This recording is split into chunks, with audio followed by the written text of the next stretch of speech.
DVC Maithon प्रबंधक सैकड़ों अनुकंपा पर नौकरी पाने वालों के साथ खिलवाड़ एवं मनमानी कर रही है। एक तरफ कहती है कि डीवीसी नौकरी देने की स्थिति में नहीं है, आप नौकरी के बदले मुआवजा, दूसरी तरफ अनुकंपा से नौकरी पाने वाले कई आश्रितों को नौकरी दे दी गई है। एक बार फिर डीवीसी उन लोगों को कैसे नौकरी दे रही है। अगर डीवीसी हमारी मांगों को नहीं मानती है तो आने वाले समय में जोरदार आंदोलन होगा। जरूरत पड़ी तो भूख हड़ताल करेंगे। उक्त बातें रविवार की दोपहर शिवलीबाड़ी मध्य पंचायत में अनुकंपा पर नौकरी का इंतजार काट रहे आश्रितों ने प्रेस वार्ता कर कहा कि हम लोगों ने अनुकंपा पर नौकरी के लिए डीवीसी का चक्कर लगा रहे हैं, जहां पर सभी लोगों को पत्राचार किया गया मगर आज तक कोई निष्कर्ष नहीं निकला। जबकि आरटीआई के माध्यम से पता चला है कि गई अनुकंपा के आधार पर डीवीसी नौकरियां दी गई है। डीवीसी झारखंडियों के साथ सौतेला व्यवहार कर रहा है, जिसे वो लोग कभी बर्दाश्त नहीं करेंगे। केंद्र सरकार हो, राज्य सरकार हो, अनुकंपा के आधार पे हर जगह जैसे रेलवे हो, डिफेंस हो या फिर टीचर हो, कई सभी लाइनें में अनुकंपा के आधार पर मतलब नियोजन दिया जा रहा है। लेकिन सिर्फ एक ही ये डीवीसी है जो अपना मनमानी रवैया से दूसरों को गुमराह करके उड़ाकर और हम लोग हम लोग को मतलब कि परेशान किया जा रहा है। हमारी बातों को माना नहीं जा रहा है। अगर डीवीसी अगर हमारी बातों को नहीं सुनेंगे तो मैंने अभी 1 अगस्त को मैंने अभी विद्युत मंत्रालय मनोहर खट्टर जी को मैंने चिट्ठी लिखा है।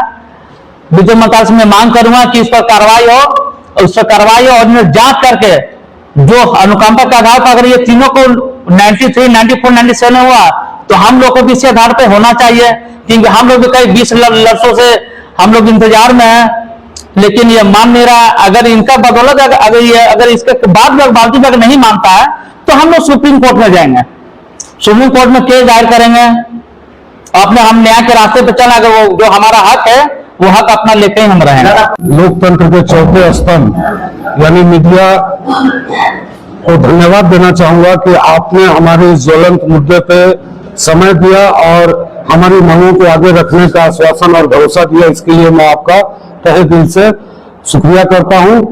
विषय वस्तु यह है कि दामोदर वैली कॉर्पोरेशन जो एक सरकारी अनुशासनिक अंग है और यहाँ मैथन में बिजली उत्पादन का कार्य करती है, इसमें हमारे जैसे सैकड़ों लोग हैं जिनके पिता अपना खून पसीना देकर इस डीवीसी में कार्यरत थे और नौकरी के समय उनका किसी तरह से एक्सीडेंट हो जाना, बीमार हो जाना, किसी तरह से उनकी मौत हो गई। उस मौत के बाद उनके आश्रित आज तक 20-25 सालों से लगातार संघर्ष कर रहे हैं, लेकिन डीवीसी के उच्च अधिकारियों के कानों में न जू लग रही है, न उनको कोई भी संवेदना है।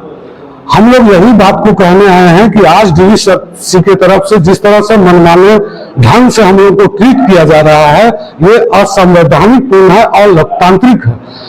मैं आपको कुछ तथ्यों के साथ दिखाना चाहूंगा कि देखिए, मेरे पिता की मृत्यु 2/6/1999 को हुई थी।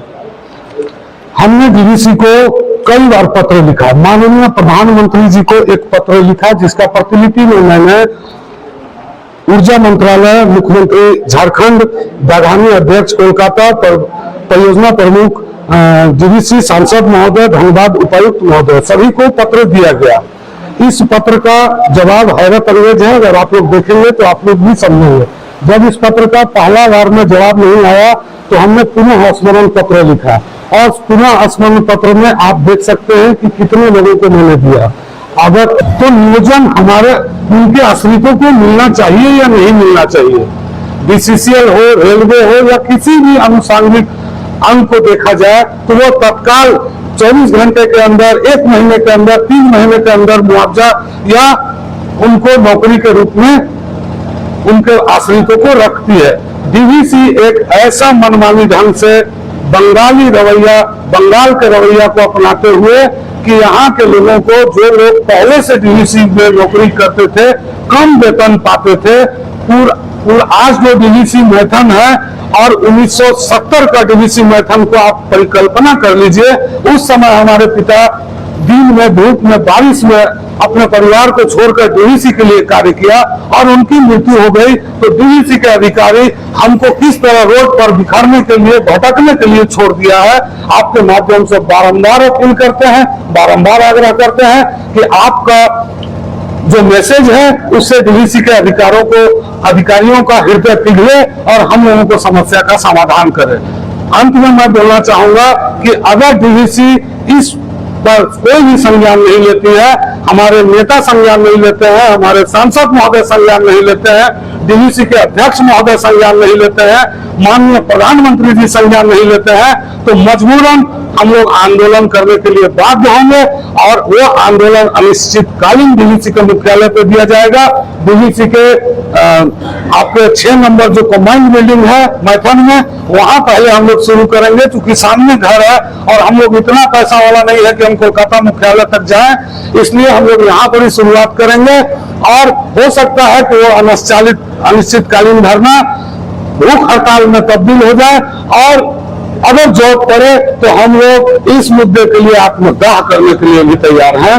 और इसी सम्मानों के साथ मैं अपने वक्तव्य वाणी को विराम देता हूं और डीवीसी के अधिकारियों को सद्बुद्धि दे भगवान, ऐसी कामना करता हूं। और आपसे आग्रह करता हूं, मीडिया बंधुओं से आग्रह करता हूं कि आप में बहुतों को, जो लोग कुछ भी नहीं किए उनको भी अर्श पे बैठाने का काम किया है। आज हम लोग फर्श पे हैं, आपसे मांग करते हैं कि हमारे मुद्दे को जोर शोर से उठाएं, अपने पत्र में, अपने पेपर में, अपने प्रिंट मीडिया में इसको जगह दें और हम लोगों को समस्या का समाधान करने की कृपा करें। धन्यवाद।